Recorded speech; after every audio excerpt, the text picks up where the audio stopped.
Hi, in this video, I'll be showing you how to get a spring hat on Roblox.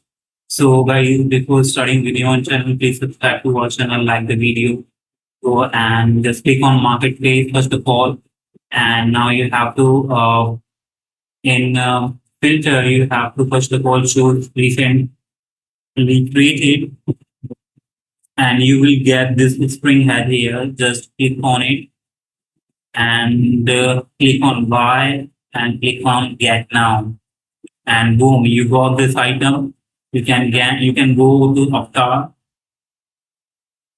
go to head and body, and now to cube you have to click on style. Now you can cube this bundle, just click on it and you will get it. Fine. So that's how you will get it. So how it looks, let me show you. If that's how it looks, it gives you amazing look also.